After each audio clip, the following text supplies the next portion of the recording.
seguimos.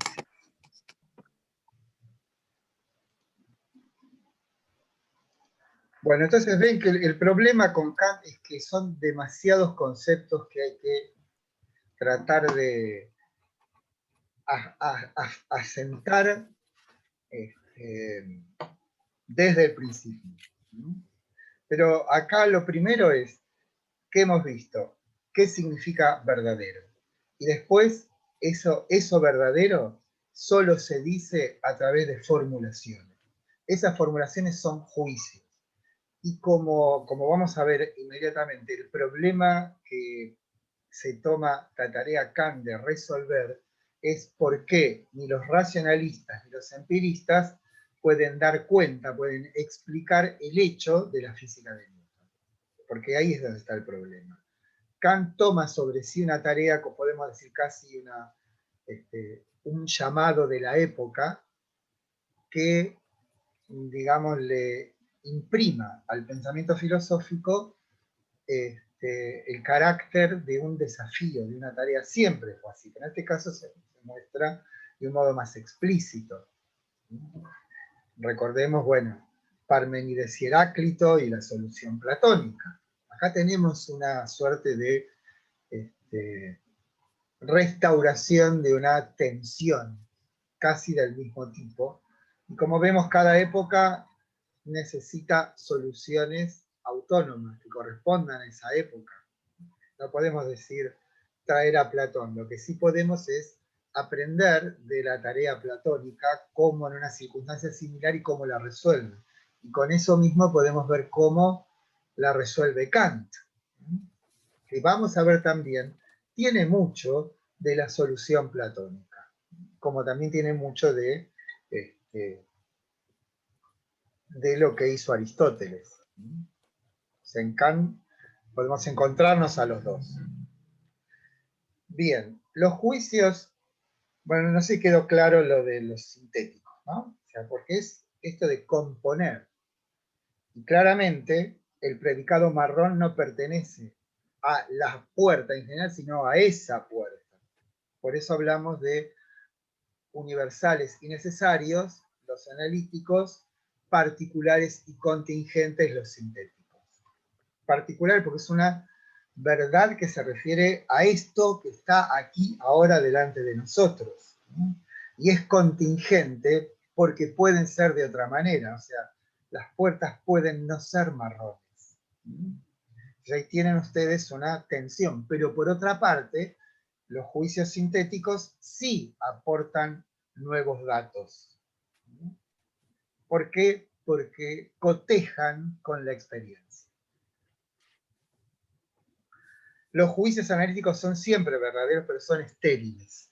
En tanto no acrecientan nuestro conocimiento, sino en todo caso lo aclaran, lo explicitan. Hasta Kant, todos los juicios de las ciencias formales, como la matemática o la lógica, y supuestamente la metafísica, eran necesariamente analíticos, esto es verdadero. Es a partir de nociones últimas, como lo son los axiomas, los que sirven de punto de partida de toda deducción matemática. Si utilizamos con justeza las reglas de tal disciplina, siempre habremos de obtener juicios verdaderos. Por otra parte, no hay garantía de veracidad, universalidad y necesidad en los juicios sintéticos, en tanto que todo conocimiento que provenga de la experiencia tendrá en sí una insalvable limitación, que de lo fragmentario, tal es como sabemos lo que caracteriza el conocimiento sensible, no se puede acceder a lo universal, que, como se ha afirmado, es una de las condiciones necesarias de toda verdad. En todo caso, el conocimiento surgido de la experiencia solo podrá acceder a formulaciones generales. En otros términos, ningún juicio sintético podrá decir todos, porque nunca podrá asegurar que todos los casos relevados en una indagación que intente dar cuenta de los fenómenos que yacen en el espacio temporal podrá asegurar que ha relevado todos los casos. Bueno, un ejemplo elocuente en este sentido es el caso de los cisnes, que hasta cierto momento parecía verdadero afirmar todos los cisnes son blancos, hasta que en América aparecieron los cisnes de cuello negro. Bueno, empirismo, acá es una tarea para ustedes. lo que tienen es el artículo del libro de Carpio sobre el empirismo, ¿no? Que son buenos en general los...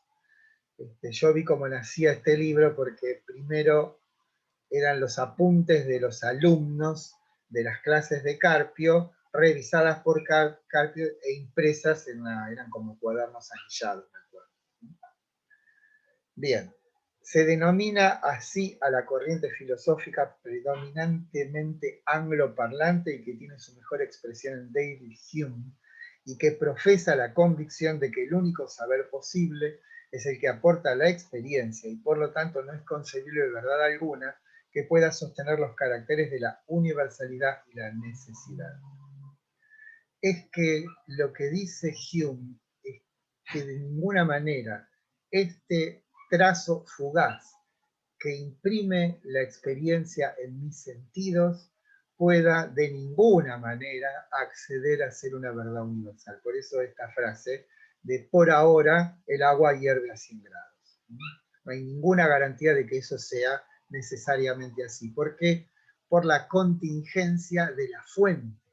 Esa fuente fenoménica que es la experiencia nunca puede dar garantía de sí misma, aunque yo releve una cantidad de casos pertinentes. Nunca podré acceder a la universalidad. Es un límite absoluto el de la experiencia respecto de la universalidad. Y esto es, en Hume se hace carne.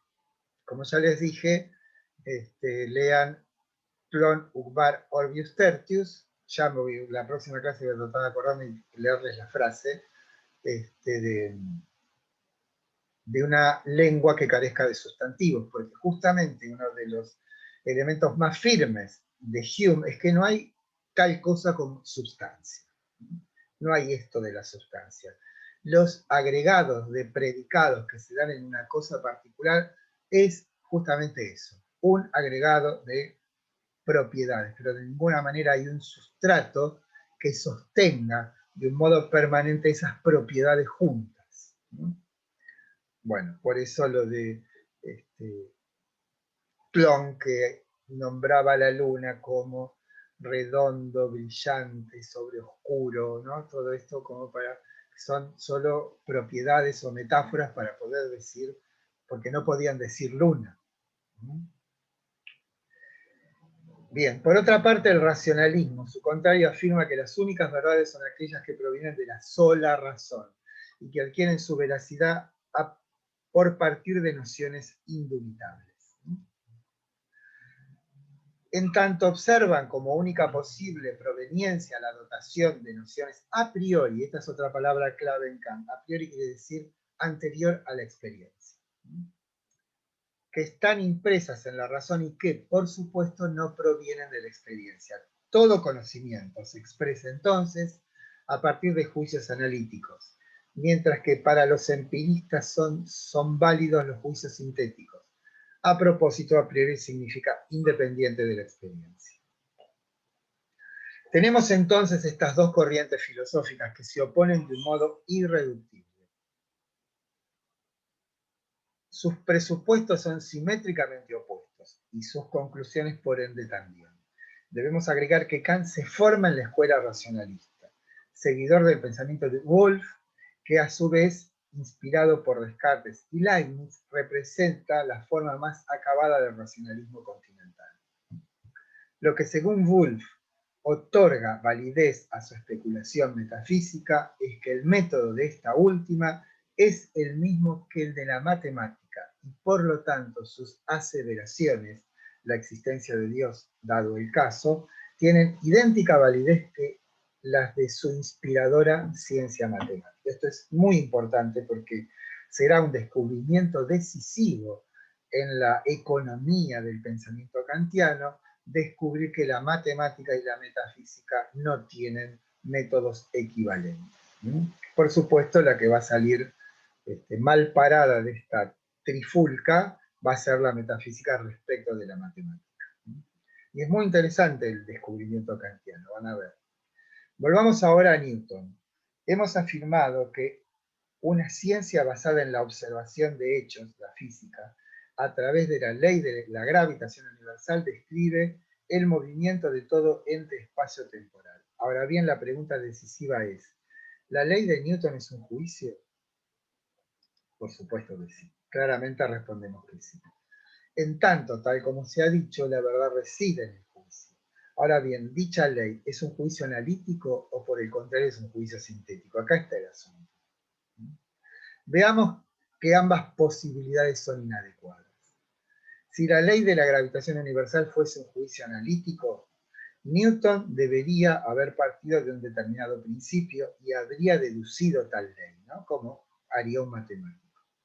Si eso hubiese sido así, y según lo que admite el racionalismo como principio, la física o sus principios, tal como ocurre con los matemáticos, deberían residir en la mente de Newton sin intervención alguna de la experiencia. De un modo providencial, entonces, los principios de la física residirían en la mente de Newton sin que ninguna experiencia pueda ser tomada en cuenta como su fundamento. Como que si hubiesen dicho, la providencia ha dispuesto que en la mente de Newton se asiente la física, o los principios de la física, y él lo que haría simplemente es descubrirla, ¿no? Bien al estilo platónico, digamos, ¿no? O matemático. Esto es manifiestamente falso. Primero porque Newton no dedujo la ley a partir de principios, sino que sometió a un exhaustivo análisis el tema del movimiento. El episodio de la manzana puede o no ser verdadero, pero si lo fue, sirvió como un estímulo que lo llevó a indagar en la naturaleza de la fuerza que hace que las cosas se muevan. Y si la ley de la gravitación universal fuese un juicio sintético, Newton habría de haber relevado, esto es, verificado que todos los movimientos ocurridos, que ocurren y ocurrirán en el universo, cumplen lo establecido en la ley. Esto es manifiestamente imposible y solo podría darse para una mente omnisciente, y ciertamente la de Newton ni la de ningún ser humano lo es. ¿Está claro?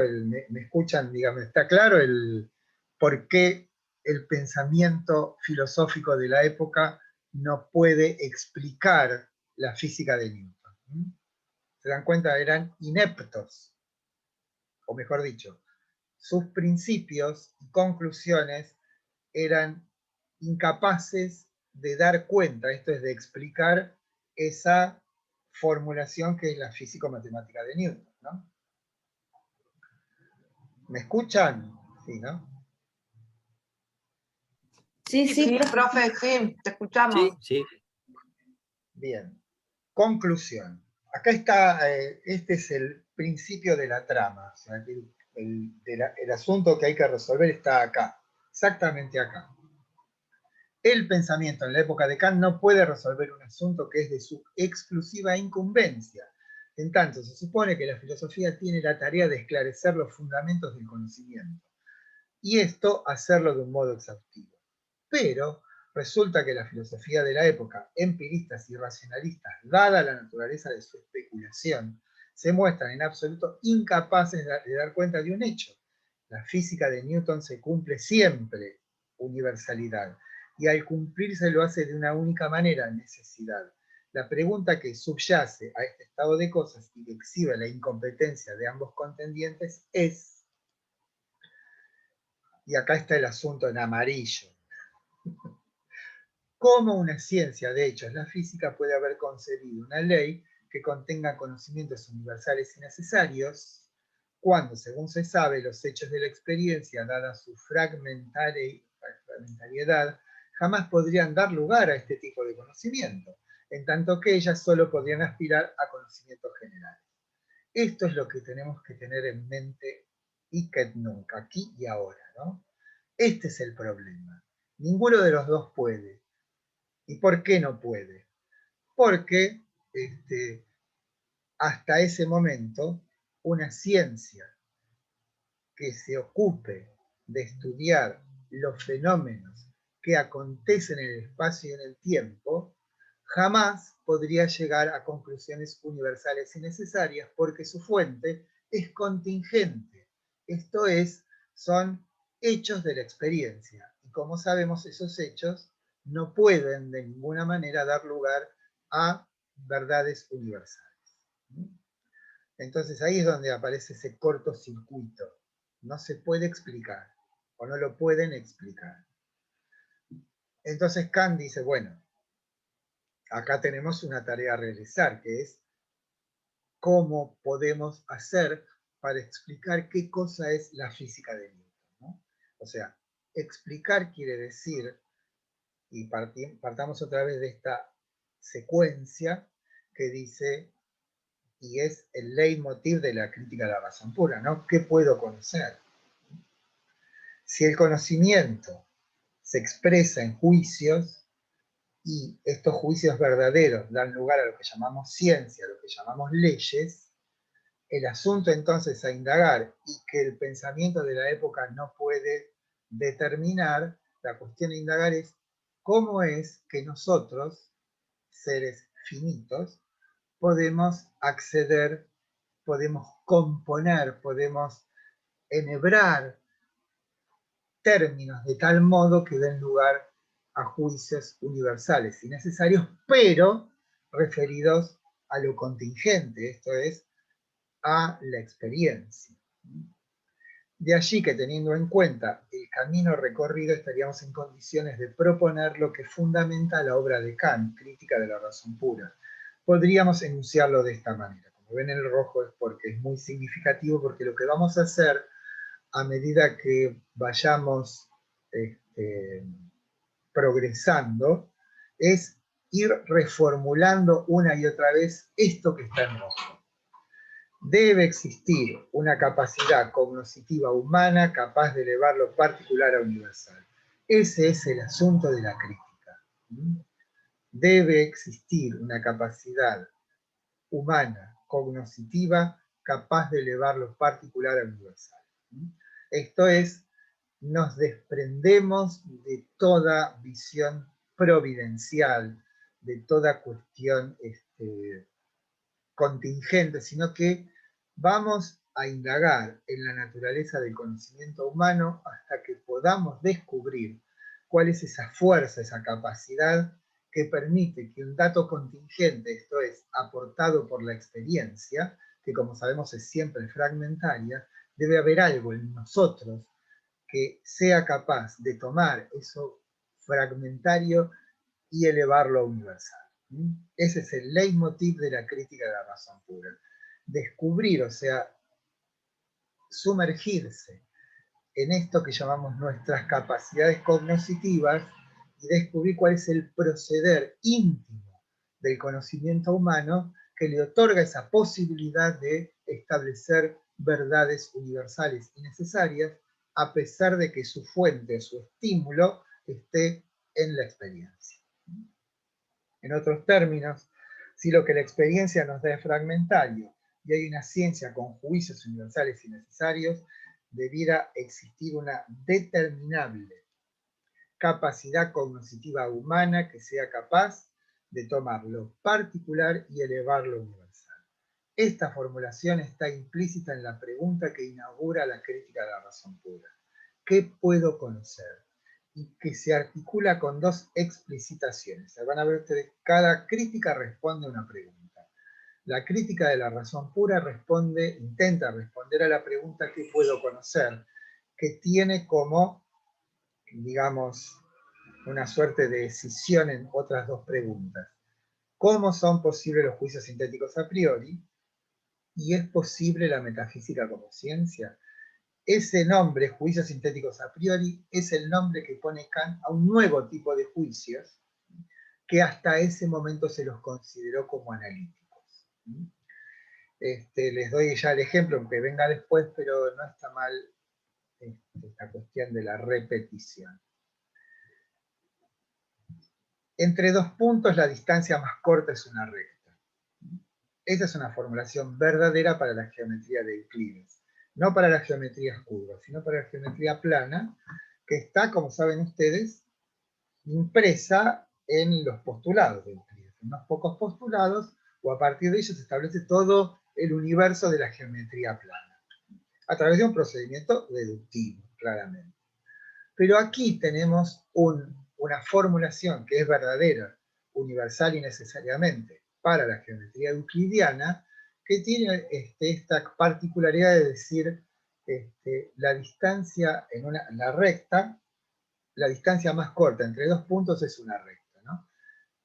De ninguna manera, aunque escudriñemos hasta el exceso en el sujeto, jamás descubriremos la formulación más corta. No existe. Como el otro ejemplo que es más enigmático, 5 más 7 es igual a 12. 12 es un juicio sintético a priori. Esto es, sintético porque tiene que ver con la experiencia y a priori porque tiene que ver con determinadas capacidades que ya están impresas en nosotros. ¿Por qué en 5 el 12 no está en 5 más 7? Porque ni en el 5 ni en el 7 está el 12, sino que hay una operación de síntesis que produce esa nueva formulación. Kant da 3 ejemplos de juicios sintéticos a priori. El de entre la distancia más corta entre dos puntos es una recta, 5 más 7 igual a 12, y la ley de la gravitación universal. Que esa no es tan intuitiva que digamos. La primera, que necesita una exposición más extensa, pero en principio digamos que este tercer tipo de juicios es inaugurada por Kant. Inaugurado. Y se trata de una fusión entre los analíticos y los sintéticos. Juicios que albergan contenidos empíricos y que sin embargo sean universales y necesarios. No es que esos juicios no existían antes de Kant. Sí los había tanto en la aritmética como en la geometría, pero se los consideraba analíticos, pero no lo eran. Veamos, acá están los dos ejemplos seguro. Kant da 3 ejemplos, nosotros nos remitiremos a solo uno. La recta es la distancia más corta entre dos puntos. ¿Por qué este juicio no es analítico? Claramente, por más que escudriñe, acá uso la misma palabra, exhaustivamente la noción de recta, jamás, pero jamás, encontraré el predicado más corta en el sujeto recta, tal como si encuentro en el sujeto triángulo el que tiene 3 lados. Es por lo tanto sintético, y no hay más que observar una línea entre dos puntos en el pizarrón para darse cuenta de que lo que afirma la proporción es verdadera. Pero además de sintético, tiene en sí el carácter de la universalidad, y es entonces analítico también. He aquí el enigma entonces. Hay algo que no ha sido debidamente examinado por la filosofía. Debemos cambiar los supuestos de los que partimos. No nos ha ido bien y la demostración es la perplejidad a la que sumió una ciencia de hechos a la milenaria metafísica, madre de todas las ciencias. Y acá vamos a encontrar una permanente trato de Kant hacia la metafísica que oscila entre la conmiseración y la crueldad. Como diciendo, ¿cómo puede ser que vos, la madre de todas las ciencias, haya caído en esta disputa de conventillo entre empiristas y racionalistas porque vos, la metafísica, no te has ocupado pertinentemente de escudriñar, exhaustivamente, ya lo decimos de nuevo, cuáles son los principios de los que partís para llegar a tus conclusiones.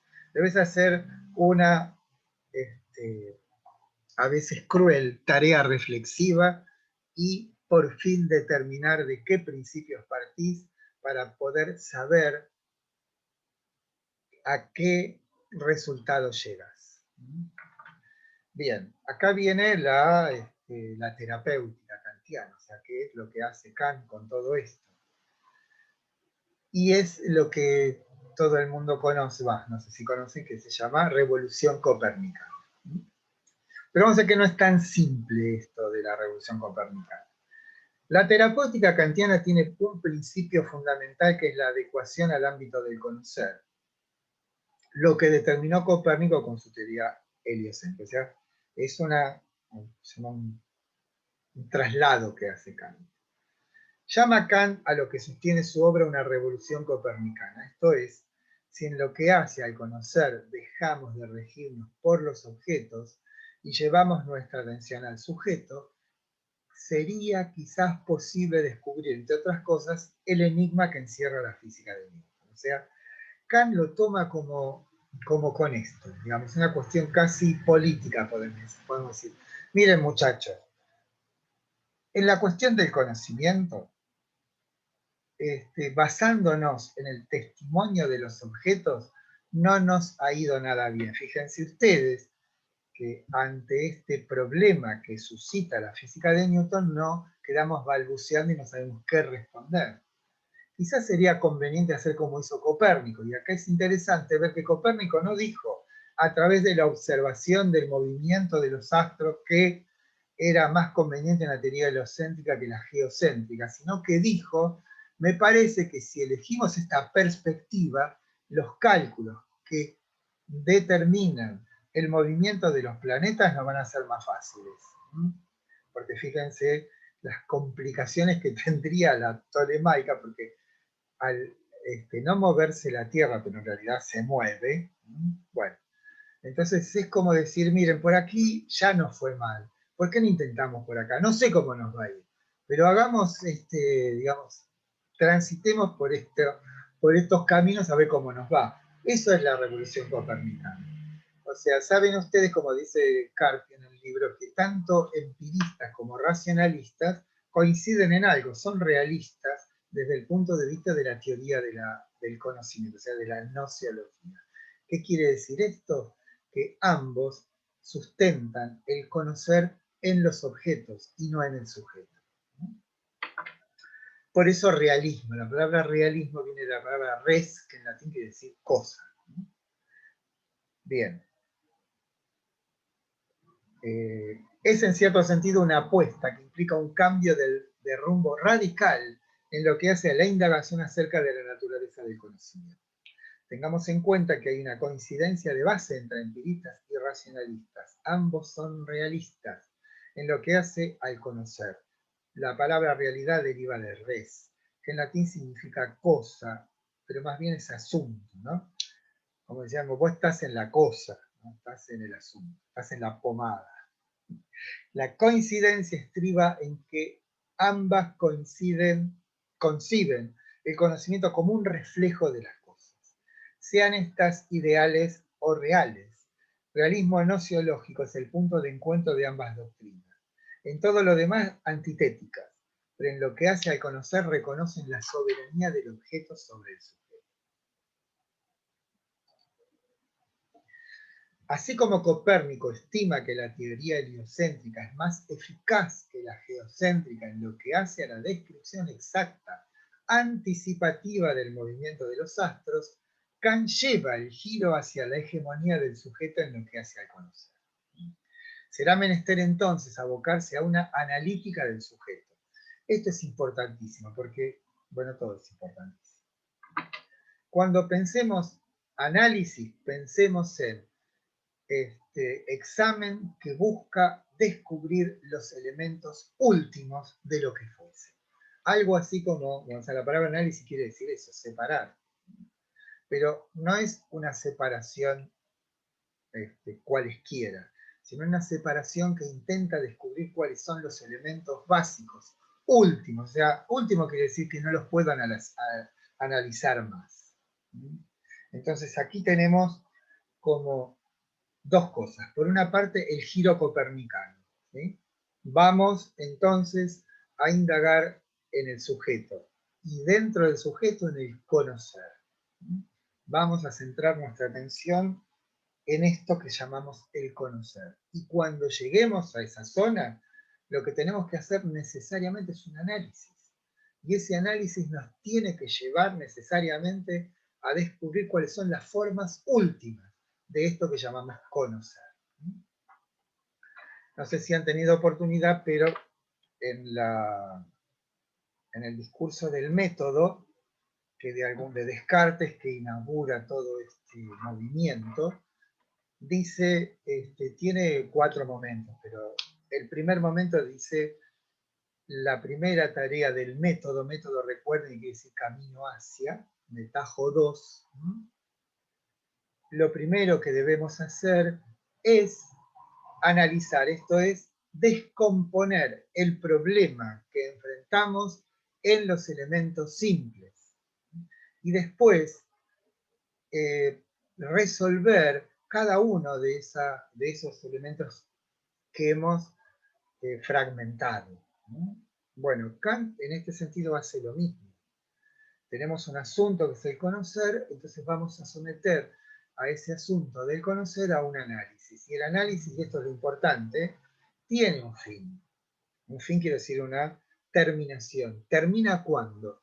Cuando seamos capaces de determinar de un modo suficiente que estamos delante de los elementos últimos.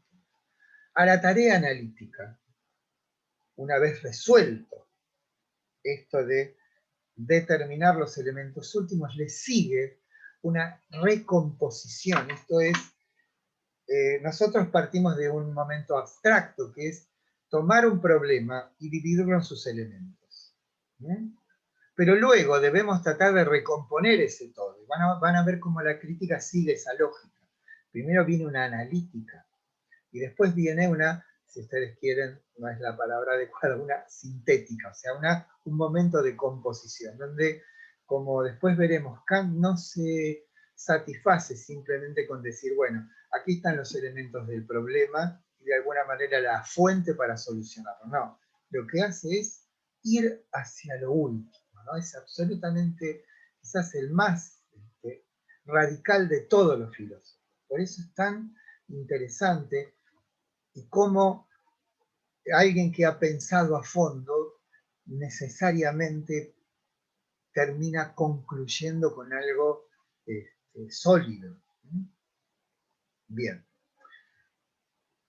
Una analítica del sujeto en lo que es a su manera de conocer. En otros términos, Kant dice que debiéramos someter a un inventario. Usa esta palabra. O sea, yo siempre les pongo, antes de decir la palabra inventario, les digo, bueno, el lunes inauguramos un maxi kiosco en Sarmiento y Rodríguez Peña, en la esquina. ¿Qué hacemos ese fin de semana anterior al lunes? Nadie me sabe responder, pero es lógico. Lo que uno hace antes de emprender un negocio es un inventario. Porque en un inventario nos dice con qué contamos. Bueno, Kant hace lo mismo, un inventario, para saber con qué contamos. ¿En qué sentido? ¿Cuáles son nuestras capacidades cognitivas? ¿Cuál es nuestra dotación? Porque ese es el principio. Saber con qué contamos, para poder luego ir más allá de eso y poner en obra esto. Bien, si contamos con esto, podremos esto. Es una cuestión como de economía también, ¿no? Recuerden que economía es aquello que tiene que ver con la casa, ¿no? La palabra oikos, de donde viene ecología, en griego quiere decir la casa. Y eikonomos es el gobierno, ¿no? El nomos quiere decir la ley del gobierno de la casa, ¿no? Esa es la economía. Pero también se puede aplicar a la distribución de fuerzas con la que enfrentamos un asunto, y aquí las fuerzas, entre grandes comillas, son nuestras capacidades cognitivas, debemos determinar cuáles son. Y fundamentalmente, y eso está inscrito en la palabra crítica, conocer sus límites. Conocer sus límites es conocer a la vez sus posibilidades. Se refiere a un examen de qué elementos son los decisivos en lo que hace al conocer. Y por otra parte, y a partir de esa discriminación, determinar con precisión cuáles son sus límites. Dicho esto, y sin pretensión de avanzar de un modo indebido, podemos afirmar que el conocer se adelanta a las cosas, en el sentido de que habría en nuestra capacidad cognitiva una cierta prefiguración de las cosas, y esta acción tiene la forma de una proyección que anticipa no lo que las cosas son, sino cuál es su estructura esencial, aquello que las hace ser cosas. El nombre mismo de la obra es un anticipo de su contenido, teniendo en cuenta el escrupuloso cuidado que pone Kant en todo y por ende también en el nombre de sus obras. Esto es anticipativo, ya lo sé, y no tiene mucho que ver con lo anterior, pero de esta manera uno puede ir como previendo a dónde va. Esta tarea del inventario va a determinar, como decimos, con qué contamos. Pero eso con qué contamos, y esto es lo que es de algún modo predictivo y no determinable ahora, pero sí se los digo, es eso que contamos prefigura de un modo u otro el qué de las cosas, ¿no? O sea, el secreto de las cosas no está en las cosas, sino en nuestra forma de conocerlas. De ahí, como ya de algún modo hemos dicho alguna vez, toda esta furia deconstructiva que azota al cosmos o el mundo, viene de acá. O sea, si nosotros determinamos que la esencia de las cosas no está en las cosas, sino en el sujeto que la conoce, cuando cambia el sujeto, cambian las cosas. Léase Michel Foucault, ¿no? Al cambiar la prescriptiva del sujeto, cambia el ser de las cosas. Pero eso de todas maneras no es una formulación última.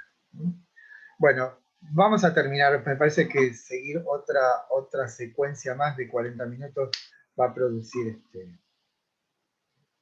problemas mentales. Pero igual quiero un minuto. Bueno, quedémonos acá. Así podemos hablar un segundo. Bueno, a verle las caritas cómo quedaron. Vamos bien, ¿no? Pero bien que tienen que estudiar, porque esto no es solamente, pero esto de estudiar en realidad es una terapia con Kant, ¿sí? Bueno, escucho opiniones, ¿sí? O más que opiniones, sugerencias. Esto va bien, esto es horrible, esto nos va a llevar al cielo. Ojalá. Si esto nos garantiza la entrada al cielo, tenemos que seguir estudiando Kant. De alguna manera hay una confusión. Después allá van a ver. Bueno, nosotros eran más divertidos. ¿Cómo? Nosotros eran más divertidos. ¿En serio? No, este es el más divertido de todos. ¿Sí? Van a ver. Ténganme fe. Lo que pasa, pero que, profe, esta cuestión usted dijo que es radical, o de ir a lo profundo, de llegar hasta cavar lo más hondo, no es tarea sencilla para cualquier mortal, ¿eh? No, bueno, digo, lo llevo a la vida misma. Pero se refiere a la ciencia, no se refiere a las cuestiones, digamos, existenciales, ¿no? Es un asunto... Sí, bueno, pero... Claro que es difícil, sí, es difícil. Sí, es difícil. O bueno, yo lo interpreto de esa manera, o sea, buscar esa profundidad, está bien, desde la ciencia, igual implica una capacidad, no sé, suprema. Bueno, no. Se puede aprender, se puede entender, y cuando lleguen al final y comprendan, vean de así de un pantallazo, van a decir, qué maravilla que es esto. Bueno, ojalá que eso pase. Pasa eso. Pero, por supuesto, tiene que ver con la intensidad que ustedes le pongan, o sea, las ganas que le pongan al asunto. Pero eso también depende de mí, de cómo les haga apreciar esto, evaluar esto, ¿no? ¿O les parece bien que cortemos ahora? Pues si les parece, seguimos otra vez, pero me parece que es un flagelo cerebral esto, digamos. A esta hora, martes, primero del último mes de este año espantoso que hemos vivido. ¿Sí? Terrible. Bueno, vayamos pensando que tenemos que hacer una reunión, ¿eh? El asado. Un asado en mi casa, pero yo vivo en Temperley, les anticipo. Yo me voy igual, mi hermano vive en Temperley, profe, Bueno, le agarro el auto a mi papá y voy. Lo que no puedo garantizar es que lo pueda